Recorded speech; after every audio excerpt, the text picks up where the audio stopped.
Antoine de Saint-Exupéry, the man who lived 1,000 lives. Saint-Exupéry, c'est d'abord et avant tout un humaniste qui a cherché toute sa vie à créer du lien entre les hommes. Pilot, writer, illustrator, he's the author of The Little Prince, translated into nearly 600 languages. L'œuvre la plus lue, la plus traduite après la Bible et le Coran. He disappeared 80 years ago during a reconnaissance flight in World War II. His death long remained a mystery. Ça fait partie de la légende de Saint-Exupéry. Avec Saint-Ex, tout est possible.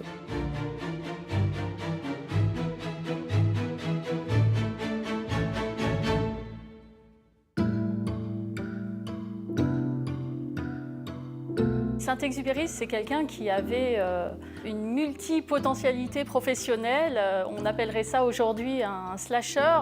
Il était écrivain, bien sûr, on le connaît, il était poète, romancier. Il était également illustrateur, puisqu'il a illustré Le Petit Prince. Saint-Exupéry était aussi pilote. Il a ouvert des lignes aériennes. En cela, il était aussi sans doute explorateur.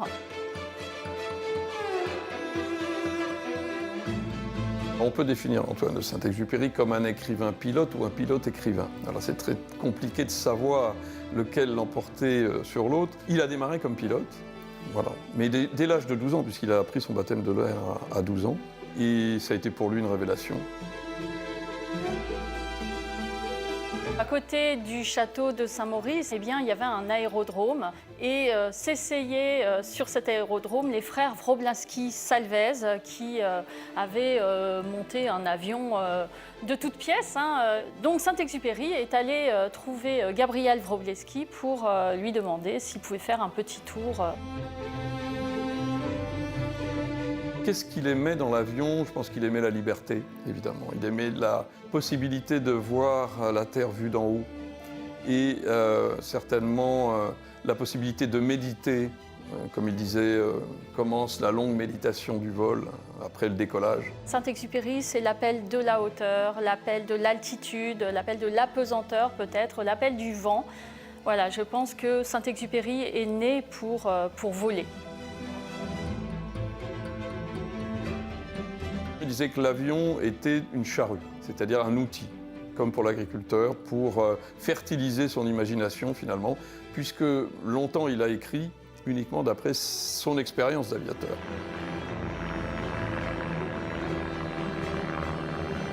Le problème quand on est aviateur, c'est qu'il faut vivre et que quand on n'est pas en temps de guerre, pilote de guerre, il faut trouver un job dans le civil.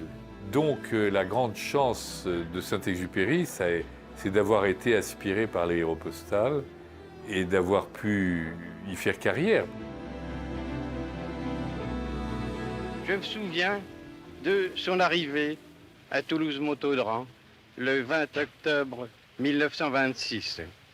Il était alors jeune pilote et écrivain méconnu. Auprès de ses camarades pilotes, il apprit son métier.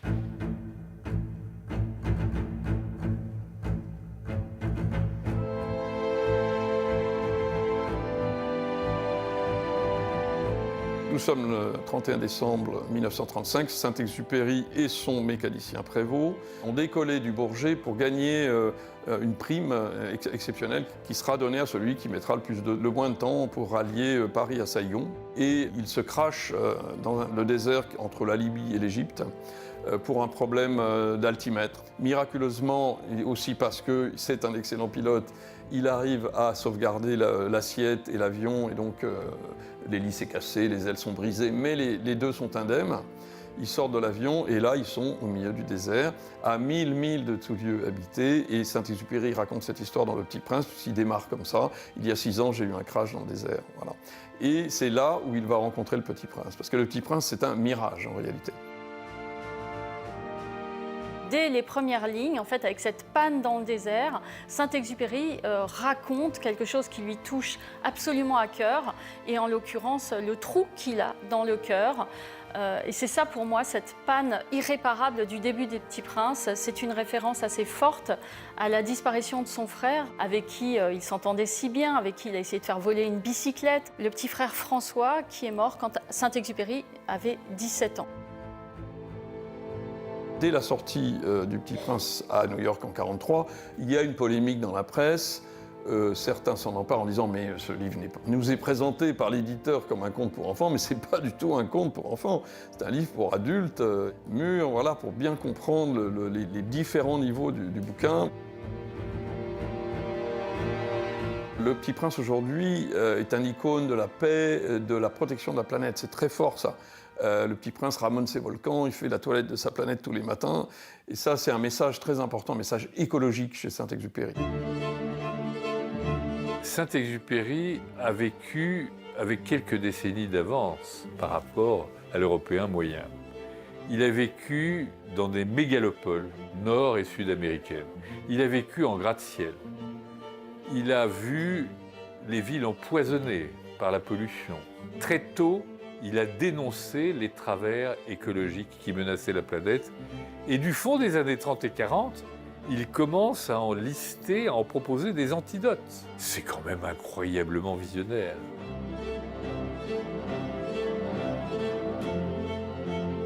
Alors pourquoi un tel succès du Petit Prince? Mais sans doute parce qu'on a tous quelque chose en nous du Petit Prince dans le cœur. On a tous sa nostalgie, sa tristesse, ses éclats de rire. Et puis le Petit Prince est un poseur de questions. Il passe son temps à poser des questions que nous posons encore. Et notamment cette question fondamentale, pourquoi y a-t-il tant d'hommes sur Terre et si peu d'humanité? Ce qu'il y a d'extraordinaire, c'est qu'avec le temps, ça fait 80 ans aujourd'hui quand même, c'est devenu un peu un livre qu'on partage collectivement. Aujourd'hui, on va voir le Petit Prince au cinéma, on a des expériences immersives, on a même un parc d'attractions en Alsace du Petit Prince, où les expositions, on a beaucoup d'expositions dans le monde. Et donc ça permet aux gens de communier avec en commun le Petit Prince. On parle tous le Petit Prince, donc on parle tous le même langage finalement. Si on considère que c'est une autobiographie très singulière, puisque c'est une autobiographie jusqu'au boutiste, qui non seulement raconte la vie de l'écrivain, mais également sa mort. Saint-Exupéry a modifié le manuscrit et il a changé un petit détail, il a changé le nombre de couchers de soleil que le Petit Prince observe sur sa toute petite planète. 43 couchers de soleil dans une première version et puis 44 couchers de soleil. Saint-Exupéry a choisi de faire cette correction et je me suis demandé si tout simplement ce n'était pas l'âge de sa mort qui l'annonçait. Et si on relit Le Petit Prince comme la chronique d'une mort annoncée, eh bien c'est assez foudroyant et ça révèle sans doute un des grands secrets du texte.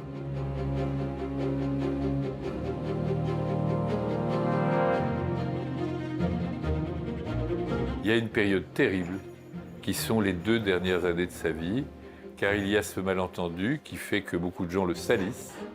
Il n'est ni gaulliste ni pour Vichy, il refuse de se faire récupérer et donc la seule façon qu'il ait de faire mentir toutes les calomnies qui pèsent contre lui, eh bien ça va être de s'engager.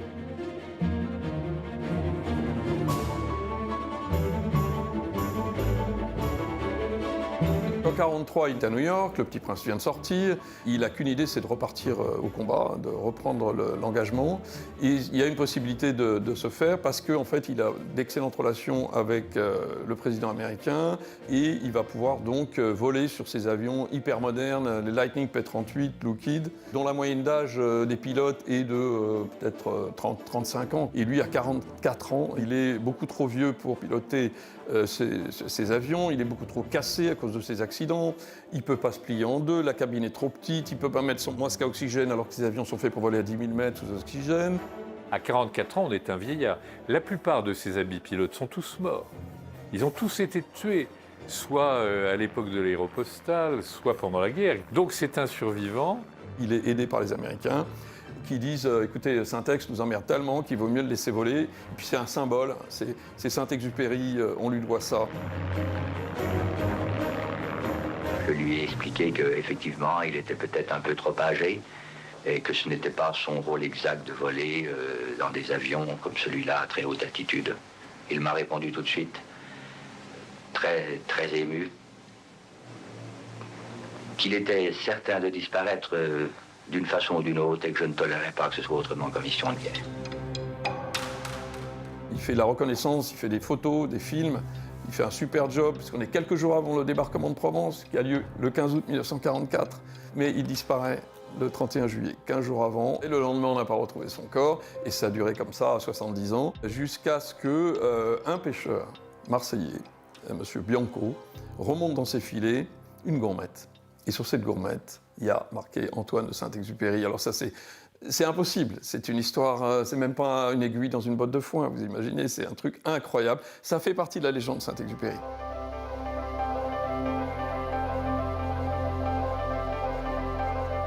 Si la gourmette était là, l'avion était là. Donc un plongeur, Luc Van Rel, a trouvé des restes de l'avion, on a pu les identifier grâce à des numéros.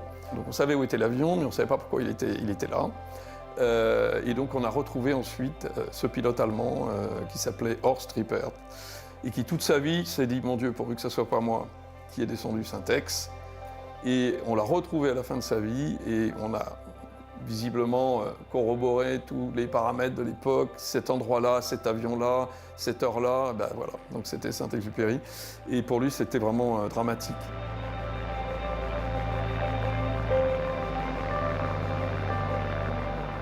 Il savait très bien qu'il pouvait y passer déjà pour son engagement en tant que pilote civil. Alors évidemment, pour lui, 44 ans, être encore vivant, c'était une anomalie. Voilà, il disait, voilà, si je dois y passer, ben, j'y passerai. Je ne regrette rien. C'est sa dernière lettre. Moi, j'étais fait pour être jardinier. Goodbye, said the fox, and now here is my secret. It is only with the heart that one can see rightly. What is essential is invisible to the eye.